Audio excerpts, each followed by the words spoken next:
Voilà, c'est à mon tour de prêcher ce matin, dans le thème de l'année, la Bible vivante, efficace. Puis je vais commencer, un petit peu sérieux, je vais commencer par vous dire une petite histoire que j'ai vécue quand j'étais petit garçon. Parce que petit garçon, après les gros travaux à la ferme, mes parents nous faisaient toujours la surprise, quoi. Pas tout chaque année, mais je crois que je suis allé au moins 4 fois, petit garçon, aller voir le cirque Knie. Le cirque Knie, c'est plus ou moins le cirque du soleil. Alors, petit garçon, j'ai vu pour la première fois des vrais éléphants, des clowns qui m'ont fait rire, des acrobates qui ont fait briller mes yeux.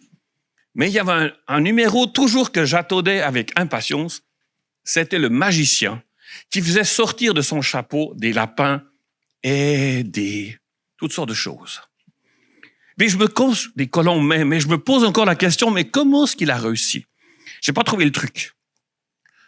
Quand je ferme les yeux, je vois toujours les yeux brillants de petit Laurent. Oh, des lapins qui sortent du chapeau. Comment est-ce qu'il fait ça? Puis je veux vous dire ce matin que Dieu n'est pas un vrai magicien. Il est bien plus que ça. Quand il agit, quand il sort quelque chose de sa main, c'est pour de vrai. De ses mains, de Dieu, sortent des solutions. Il accomplit ce qu'il dit. Il ne trompe pas non plus celui qui vient à lui. Il ne se moque pas de celui qui se trouve dans une situation inconfortable. Dieu n'abaisse pas celui qui ne réussit pas. Il est lent à la colère, riche en bonté. Parce que dans le cirque, ce qui me dérangeait, c'est que le clown ou le magicien ou appelait un spectateur, que le spectateur ne réussissait pas, souvent c'était le rire dans tout le cirque. Mais Dieu, quand on n'arrive pas, il se moque pas de nous. Il nous expose pas. Dieu connaît nos aspirations. Dieu connaît nos déceptions, nos défis, nos faiblesses, nos réussites. Alors, comment est-ce qu'il fait, Dieu, pour s'y prendre avec nous? Mais je crois qu'il veut nous guider cette année 2024, dans nos choix. Il veut nous aider à faire comprendre notre but sur terre. Il veut nous aider à apprendre à vivre dans la durée avec notre conjoint, notre époux, nos épouses. Il veut reconstruire nos vies après nos échecs. Il veut nous apprendre à aimer, à connaître Dieu, à porter du fruit, à améliorer notre caractère. Il veut nous aider à quitter ce qui est difficile, nos vieux habits, notre mentalité, peut-être d'orphelin.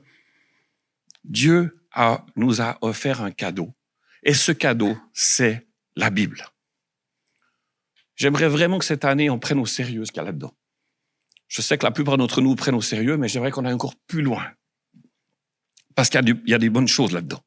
On vit en 2024 à l'ère de l'intelligence artificielle, de la réalité virtuelle, de la robotique, des drones, de la 5G, de la physique quantique.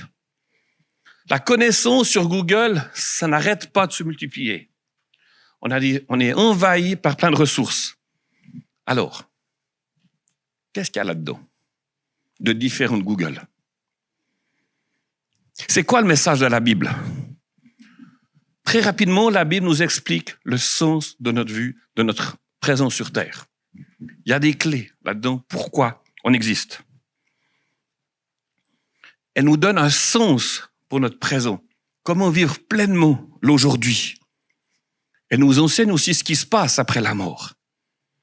Puis la lire chaque jour, la mettre en pratique, je vous assure, ça donne une assurance quand c'est difficile. Il y a quelque chose on est nourri. On lit, par exemple, « Ne crains rien car je suis avec toi. Oh, » OK, je suis pas tout seul. La Bible nous dit « Le ciel et la terre disparaîtront, mais mes paroles ne disparaîtront jamais. » On vit des fois des deuils, des temps difficiles, des renoncements, mais la parole de Dieu, elle sera toujours là. Cela signifie que ce livre est toujours actuel, qu'il apporte des questions, des réponses à nos questions. En lisant la Bible, c'est comme si Dieu vient vers nous. C'est comme si Dieu qui fait le premier pas. On est là, on ouvre notre Bible, puis Dieu se manifeste. Dieu, c'est comme si, quand j'étais amoureux de Patty, je le suis toujours, mais au début, que je voulais l'inviter à danser, elle savait que j'étais maladroit, mais elle voyait mon amour pour elle, essayait de l'inviter à danser. Je faisais la cour, puis Patty répondait. Quand on ouvre la Bible, c'est un peu ça. Dieu dit, je t'aime, je t'invite à danser avec moi. Veux-tu passer du temps avec moi? Je t'entraîne plus loin. C'est Dieu qui nous donne l'espoir. Et c'est Dieu qui répond aux besoins affectifs de notre cœur. Parce que dans notre cœur, je sais pas pour vous, en tout cas dans le mien, il y a souvent une faim d'amour, une faim d'acceptation, une faim d'approbation, de pardon. Puis notre cœur, il a aussi soif de vérité, soif de beauté, soif de justice. C'est Blaise Pascal qui a dit que dans le cœur de l'homme, il y a un vide qui est en forme de Dieu. Mais souvent, ça s'arrête là. Ben ok, c'est joli, il y a un vide qui a la forme de Dieu. Mais Blaise Pascal va plus loin et dit, rien de ce qui a été créé peut remplir ce vide, sauf Jésus. Donc, le vide intérieur, on en a tous, ça fait mal. Nos diverses dépendances ne comptent pas nos différents besoins. Vous êtes d'accord? Quand on craque pour plusieurs cafés par jour, on sait que c'est pas bon, mais on a besoin. C'est pas ça qui nous nourrit, malgré tout. Alors, comme je le dis aux femmes, quand je les visite dans la prison, bien, regarde bien mon front, parce qu'il y a 2 choses qui sont écrites sur mon front. C'est marqué le premier mot, chantier en construction, et espoir. Je leur dis que je suis pas un produit fini devant vous. Je peux évoluer, je peux m'améliorer, je peux grandir. Puis l'espoir de ma situation que je vis aujourd'hui, c'est pas le point final. C'est Dieu qui me donne espoir.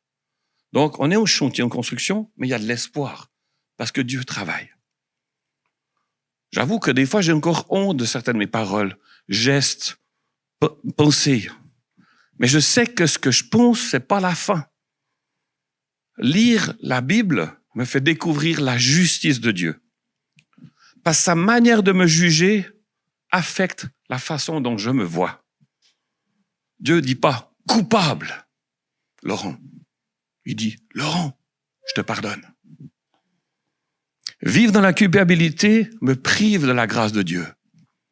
Alors c'est quoi la grâce de Dieu? Nous ne sommes pas sauvés par Jésus pour être condamnés, mais on est sauvés pour être justifiés. Dieu nous déclare justes. C'est Dieu qui a jugé son Fils. Ça s'est fait une fois. C'est Jésus qui a été condamné. C'est Jésus qui a été mis à mort. Et c'est Jésus qui est ressuscité pour nous rendre libres. Ça veut dire quand on se regarde, mauvais, non. Jésus a payé le prix pour qu'il habite en moi. Comment est-ce que je le sais? C'est la Bible qui le dit. Si nous reconnaissons nos péchés, péché, c'est quand on a échoué, quand on a passé à côté, quand on n'a pas réussi. Jésus nous dit, il est fidèle et juste pour nous les pardonner et nous purifier de tout mal. Ça, c'est un verset clé pour moi. Jésus est fidèle et juste pour nous pardonner. Le pardon de Dieu, ça guérit. Certains matins, la plupart d'entre nous, j'imagine, et plusieurs fois par jour ou par semaine, on se regarde dans un miroir. Et on peut apprécier ce qu'on voit, n'est-ce pas? Miroir, miroir, dis-moi. Miroir, dis-moi qui est la plus belle. Miroir, miroir, dis qui est le plus beau. Miroir, miroir, surtout ne dis rien. Hein? Et quand on se regarde dans le miroir, qu'est-ce qui se passe? On entre dans la comparaison. Ouf, j'ai un bouton aujourd'hui. Ouf, j'ai des petits yeux. Ouf, ce qui se passe au fond de moi, c'est pas très beau. On se compare. Mais quand on se regarde dans le miroir de Dieu, qu'est-ce que ça dit? On est aimé.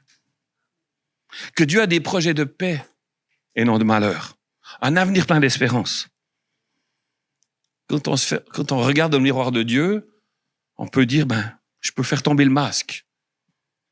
Je peux apprivoiser cette vérité. Je suis aimé. Nous sommes aimés. Nous sommes pardonnés. Alors, je ne vais pas faire l'exercice, mais ça me tente quand même si je me mets à bâiller devant vous. Je suis sûr qu'il y a quelqu'un dans la salle qui va commencer à bâiller. Après, une autre personne qui va bâiller. Puis une autre personne. Pourquoi je vous dis ça? Parce qu'on reproduit souvent ce qu'on voit l'autre faire. Un bâillement, c'est contagieux. Plein de choses sont contagieuses. Je fais le parallèle pour dire que les circonstances de notre vie, de notre passé, peuvent nous envoyer une image qui va produire en nous un mécanisme qui va façonner notre identité. Ça veut dire quoi? Si je vis des échecs à répétition, ben je vais finir par croire que je suis un échec. Comme le bâillement. Hein, ça provoque d'autres bâillements. Je vis des échecs, donc ma vie, échec, point final. Donc ça veut dire si je suis un échec, ça vient mon identité et ça me renvoie constamment à mon histoire du passé. Puis ce genre de miroir, je suis un échec, ça crée une fausse image. Une identité déformée de qui je suis vraiment. Puis pire, le miroir de la société. Hein? Pour juger, être beau, belle, notre société a plein de critères. Si on regarde les défilés de mode, c'est pas ma passion, hein, mais les créateurs d'habits, ils font des habits extraordinaires, mais franchement, très peu d'entre nous peuvent les mettre. Pas la bonne taille. Les produits pharmaceutiques, ils créent des belles crèmes. Mais c'est comme s'ils nous disent avec ces crèmes-là, ben, t'as une beauté éternelle. On peut même aujourd'hui, avec la médecine, chirurgie, changer certaines apparences physiques. On peut faire la chirurgie plastique, du botox pour cacher mes rides, par exemple. OK, c'est correct. Mais on essaye de correspondre à un moule. Qu'est-ce que la société attend de nous? Je dirais que Dieu aime la beauté. Naturelle. Il l'a créée. C'est beau. Moi, j'aime la beauté. Hein? Mais il faut juste des fois s'arrêter au premier regard. Quand je dis à une fille, t'es belle, ça s'arrête là, point. Je ne vais pas commencer à faire un deuxième regard, parce que le deuxième regard, c'est la convoitise, c'est vouloir des choses que je ne veux pas. D'accord? La beauté, c'est bon. Je rappelle juste que Esther, avant d'être choisie reine, elle a eu le droit à 6 mois de produits, de crème, se faire belle pour être présentée dans le roi. C'est bon de se faire beau, belle. Hein? Mais le miroir nous permet de nous ajuster, d'ajuster notre image, d'améliorer ce qui ne va pas, ce qui est déjà très bien. Mais comment faire, en fait, pour se débarrasser des stéréotypes de notre société? Comment nous accepter tels que nous sommes avec nos différences, notre côté unique, notre beauté? Un petit truc, c'est que la Bible est comparée à un miroir. Elle nous parle du miroir. La société nous invite à nous comparer. La Bible, quand elle parle du miroir, voilà ce qu'elle dit. En effet, si quelqu'un écoute la parole et ne la met pas en pratique, il ressemble à un homme qui regarde son visage dans un miroir et qui, après s'être observé, s'en va, oublie aussitôt comment il était. Mais celui qui a plongé les regards dans la loi parfaite, la loi de la liberté, qui a persévéré, celui qui n'a pas oublié ce qu'il a entendu, mais qui se met au travail, celui-là sera heureux dans son activité. Ce que je comprends, c'est que le miroir, la Bible, est ce miroir qui reflète nos vies, mais qui reflète surtout les pensées de Dieu à notre égard. Dieu voit plus loin de ce qu'on voit sur nous-mêmes. Dans un petit moment, je vais vous montrer le dessin d'une femme de la prison qui m'a donné ce dessin. C'est une femme, je dirais, qui a, ou plutôt qui avait, de grandes difficultés de s'accueillir, de voir sa beauté. Plus de 20 ans en prison, elle me dit, moi, ma vie, j'ai été utilisé comme un objet. Je me suis senti comme un papier chiffonné sans arrêt. Donc, elle est venue vers moi. Elle me dit, Laurent, j'aimerais qu'on discute ensemble régulièrement sur le pardon. Je crois pas en Dieu, qu'elle m'a dit, parce que j'ai vécu l'horreur des abus, et puis Dieu peut pas exister parce que j'aurais jamais vécu ça. Elle me dit, mais je viens vers toi parce que j'ai découvert un livre de Montbourquette qui s'appelle « Comment pardonner ». Puis j'ai l'impression que je dois pardonner ce que j'ai fait, je dois me pardonner pour être libre. Alors chaque semaine, on se retrouve, 15-20 minutes, on lit 2-3 pages de ce livre. Puis ce qui est drôle, c'est que dans ce livre, il y a plein de références bibliques. Elle me dit, mais j'aime pas trop ça, mais je suis d'accord d'en lire de temps en temps. Je sais que toi, t'es croyant, moi pas. Alors qu'est-ce que je fais? Je prie en silence. Seigneur, ta parole révèle. Montre-lui dans ses lectures comment toi tu la vois. Si elle se voit toute chiffonnée, toute maganée, un futur sans espérance, toi tu peux. Moi, je peux pas faire grand-chose. Mais au travers de la lecture de ta parole, transforme-la. Ça fait près de 4 mois qu'on se voit très régulièrement. Elle est venue l'autre jour avec ce dessin. Alban. Celle qui l'a fait. Elle me dit, Laurent, voilà comme je suis aujourd'hui. La petite grille derrière la fille, elle m'a dit, c'est la prison, mais la prison n'a plus vraiment une emprise sur moi. La petite fille, c'est moi qui est en train de me découvrir. Je peux toucher des fleurs, je peux toucher quelque chose qui est beau, et ça me fait pas mal. Et je me laisse approcher par la colombe. Je suis en train de devenir une petite fille qui s'accepte. Alors quand j'ai vu ce dessin, je suis resté silencieux, et pour moi, c'est un défi d'être silencieux. J'avais envie de réagir tout de suite, mais j'ai laissé le dessin nous parler. Puis je trouve que je lui ai dit, mais tu sais, il y a un espoir extraordinaire dans ce dessin. J'étais très ému. Tu es en train de casser ta prison, là, intérieure. Toutes tes fausses sécurités, tes propres justifications. Qu'est-ce qui t'a amené en prison? Qu'est-ce que tu te vois? Je dis, oui, Laurent, je suis en train de découvrir autre chose. Elle se laisse rencontrer par Dieu qui s'abaisse pour la relever. Elle se voit comme cette petite fille. Alors je lui ai dit, est-ce que tu permets que je te lise un verset de la Bible? Non, j'aime pas trop ça. Mais vas-y, dis-le-moi parce que peut-être t'as quelque chose de bon. Je lui ai dit, tu sais, la Bible, elle dit, si quelqu'un est en Christ, il est une nouvelle créature. Les choses anciennes sont passées. Voici toutes choses sont de nouvelles. Papillon, c'est comme ça qu'elle s'appelle. Elle dit, je suis en train de devenir un papillon parce qu'il y a quelque chose de nouveau qui arrive. Alors, être en Christ, dans le verset que j'ai lu, ça veut dire quoi? C'est accepter les paroles de Jésus. Père, pardonne-leur parce qu'ils ne savent pas ce qu'ils font. C'est de commencer à recevoir que Jésus m'aime. Jésus nous aime. Et que Jésus est plus grand que ce qui nous enferme. La Bible, donc, c'est un miroir de notre vie. Sans Dieu, on est perdu, condamné à subir sa colère, méchant, ennemi, égoïste. Je pourrais arranger la liste. Puis on est, je dirais, sans Dieu, on pourrait presque dire qu'on est une personne que peu de monde aimerait avoir comme ami. Parce que notre nature égoïste peut faire mal des fois. Alors en croyant en Dieu, en lisant la Bible, on découvre un autre miroir. Nous sommes aimés. Nous sommes pardonnés. Nous sommes mis à part, c'est-à-dire saints, précieux. Nous sommes des fils et des filles de Dieu. Nous sommes les bien-aimés.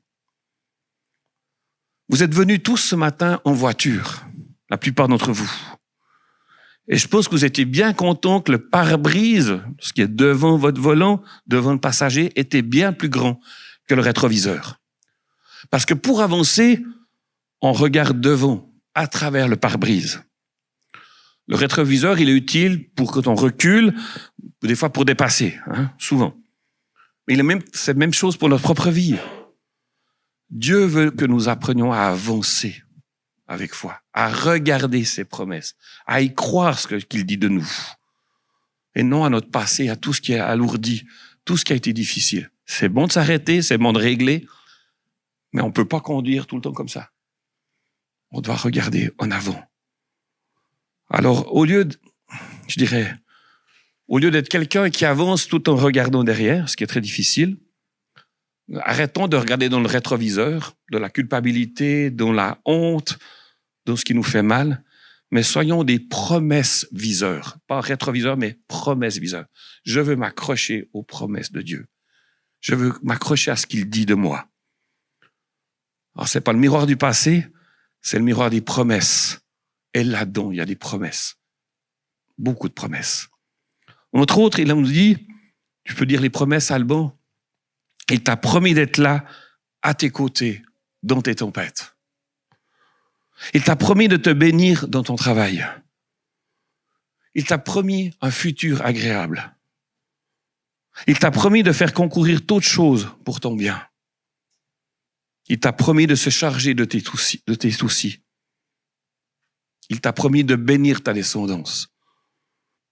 Il t'a promis la vie et la vie avec abondance. Ça, c'est le promesse viseur. Regardons en avant. Qu'est-ce que Dieu dit de nous? Qu'est-ce qu'il veut faire au travers de nous? Parce que ce que Dieu promet, il le réalise. Alors choisis le bon miroir. Il est avec toi. Il t'a pas oublié. Ses bontés en ta faveur ne sont pas épuisées. La Bible, c'est bien plus qu'un récit historique. Elle révèle ce que Dieu a fait dans l'histoire, dans toute l'histoire de l'humanité. Et une histoire qu'il continue de raconter à travers nos vies. La Bible a touché le cœur des gens depuis des générations, je dirais depuis le début des temps. Et son inspiration a conduit à la transformation de villes, de villages, de pays. Bien des lois sont basées sur la Bible. La Bible a la capacité de percer les ténèbres, d'apporter de l'espoir, de restaurer des vies, de changer le monde. C'est Isaïe qui nous dit « L'herbe sèche, la fleur tombe, mais la parole de notre Dieu tient toujours. » Elle n'est jamais démodée, la Bible. Elle n'est jamais dépassée. C'est toujours un livre d'actualité. Que tu sois en vacances à l'autre bout du monde, comme actuellement beaucoup de Québécois sont à Punta Cana, tu peux être là-bas, lire la Bible. Waouh, je découvre quelque chose pour moi. Mais un Chinois actuellement peut lire la Bible, il découvre quelque chose pour lui. Un Russe, un Américain, un Européen, la Bible parle. Ésaïe 55, la pluie, la neige tombent du ciel, elles n'y retournent pas sans produire un résultat. Elles arrosent la terre, elles la rendent fertile et font pousser les graines. La neige actuellement, ses joues nous a fait faire des muscles aussi. La pluie, la neige donne arrose la terre, elle donne des graines à semer et de la nourriture à manger. De la même façon, la parole qui sort de ma bouche ne revient pas vers moi sans résultat. Et elle réalise ce que je veux. Elle accomplit la mission que je lui ai confiée. Quel cadeau! Ça veut dire que Dieu, quand on ouvre la parole, il a des graines pour nous qui vont faire du bien à notre âme, qui disent « Waouh, il y a quelque chose que je vais faire germer en Laurent dans notre vie. Quelque chose qu'on ne voit encore pas, mais qui va nous apporter de la vie. » Je ne sais pas combien de fois vous lisez votre Bible par jour, par semaine. Le sondage va vous donner des réponses là. Mais j'aimerais vous encourager vraiment, dans cette nouvelle année, à lire au moins un verset par jour. Au moins.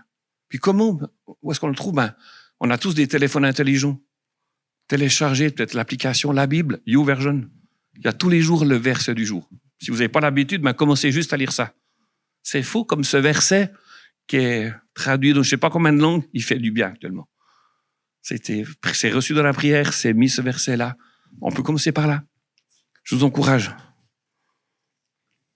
Achetez une Bible. Trouvez-vous une Bible, prenez-la, lisez-la, soulignez des versets. Ça va nourrir vos pensées. Ça va nous aider tous dans notre comportement. Parce que lire la Bible, à méditer, ça améliore notre caractère. En lisant la Bible, mes amis, en accueillant ce qui est écrit, on découvre l'intensité de l'amour de Dieu. Ça guérit. Puis mettre en pratique ce que nous lisons, ça change encore en mieux nos vies. Lire, ça fait du bien, mais quand je le pratique, ça apporte quelque chose. 2000 ans après la venue de Jésus, l'impact de la parole de Dieu est toujours énorme. Toute personne qui se tourne vers lui vit une expérience bouleversante. Jésus sauve, Jésus transforme les vies. On pourrait s'arrêter, on pourrait dire, mais qu'est-ce que tu as compris? Qu'est-ce que Dieu a fait? Je suis sûr, on serait étonné. La parole de Dieu, en la lisant, remplit une double fonction. Elle nous montre ce que nous sommes, mais elle nous révèle aussi ce que nous sommes appelés à être. Puis quand elle nous montre qui nous sommes, elle ne nous culpabilise pas, mais elle nous encourage à dépendre de Dieu, à lui ressembler à Jésus, le modèle parfait. On peut être tenté, ouais, mais ça m'intéresse pas trop parce que qui peut m'aider dans mes problèmes? Mettre de côté ce guide de vie, mettre de côté ce miroir, On ne peut pas changer. On a coutume de dire qui se ressemble s'assemble. Alors cette semaine, j'aimerais vous encourager encore une fois de venir les soirs à 19h, lire la Bible ensemble. Passer du temps dans la présence de Dieu. On va refléter son image. On va témoigner de sa présence. La Bible nous raconte que Moïse a passé 40 jours sur la montagne dans la présence de Dieu. Ce que Moïse a vu, c'est ce que Moïse est devenu. Il a changé, c'était plus le même. C'est encourageant pour nous. Waouh, je vais plonger cette année dans la parole de Dieu. Je serai différent le 31 décembre 2024. Imaginez une vie sans miroir. Beaucoup d'entre nous, moi le premier, sortiraient de leur maison avec des cheveux mal coiffés, des pantalons mal enfilés, des visages mal lavés, etc. La Bible, c'est notre miroir spirituel. Ce miroir qui révèle d'une part nos défauts, nos fautes, nos manquements, mais surtout qui nous permet de nous améliorer, de surmonter nos faiblesses, de donner le meilleur de nous-mêmes, chaque jour de plaire à Dieu et d'être une bénédiction. Vous avez déjà entendu parler de William Tyndale? Au XVIe siècle, la Bible, c'est un livre plus ou moins connu ou réservé aux riches, aux nobles de la société. La Bible était traduite seulement en hébreu, en grec, en latin. Mais William Tyndale a dit non, la Bible, c'est un livre pour tout le monde. Donc il a commencé à la traduire en anglais. Mais les autorités ont eu peur. Si tout le monde sait ce qu'il y a écrit dans la Bible, on ne pourra plus les contrôler. On ne pourra plus faire ce qu'on veut. Le monde va changer. Donc, ils ont cherché Tyndale. Tyndale a réussi à s'enfuir. Pendant 9 ans, il a traduit toute la Bible. À la fin de sa traduction, malheureusement, il a été retrouvé. Il a été emmené sur un bûcher, condamné pour hérésie. Mais son travail a été sauvé. Son travail, il porte du fruit. Si on a une Bible dans nos maisons, c'est grâce à cet homme courageux. Au XVIe siècle, a dit la Bible, c'est pour tout le monde.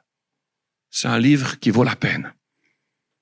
Nous sommes un miroir parce que Jésus a dit que votre lumière brille devant les hommes afin qu'ils voient vos bonnes œuvres et glorifient votre Père qui est dans les cieux. Qui est-ce qui voit? Est-ce qu'on voit Dieu en nous? Par nos collègues, par nos familles, par nos voisins. Patty, des fois, elle me dit, Laurent, t'as un bout de salade qui est coincé dans les dents. J'aime pas trop ça quand elle me dit ça. Hein? Mais en fait, je suis soulagé. J'ai enlevé la salade, puis elle me dit, là, maintenant, t'es beau comme un camion. Mais la Bible, c'est un peu ça. Ouf, j'ai un bout de salade dans les dents, j'ai un bout de salade coincé sur mon cœur, j'ai un bout de quelque chose une petite crotte. Mais Dieu me dit, je vais l'enlever. Je vais guérir. Je vais soigner. Lire la Bible, c'est pas un devoir religieux. C'est exposer nos vies, nos situations, pour voir des choses changer.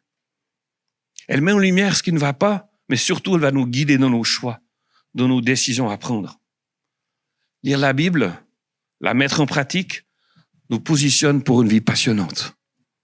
On entend nos amis, là, tous jeunes parents du Québec, bien installés, tout va bien. Non. Il y a des gens au Sénégal qui ont besoin de la parole de Dieu, dans une langue qu'ils ne connaissent, qui n'a pas la parole encore écrite. On va être là-bas pour faire des disciples. C'est l'aventure. Lire la Bible vous assure que c'est plus qu'un livre. Notre vie est passionnante. Je vais terminer par là en disant, Bouddha a dit, je suis un maître à la recherche de la vérité. Mais Jésus a déclaré, je suis la vérité. Mahomet a crié, si Dieu ne jette sur moi son manteau de pardon, je suis perdu. Jésus a déclaré, si vous ne croyez pas en moi, vous mourrez de vos péchés. Les paroles de Jésus sont extraordinaires. Je vous invite à les découvrir, à les lire, à les méditer, à les pratiquer. Et vous allez voir que le miroir de Dieu, on sera libre des standards de la société, même s'il y a des bons standards. Hein. C'est OK de se faire beau, se faire belle. Mais la beauté intérieure, notre caractère va interpeller nos amis.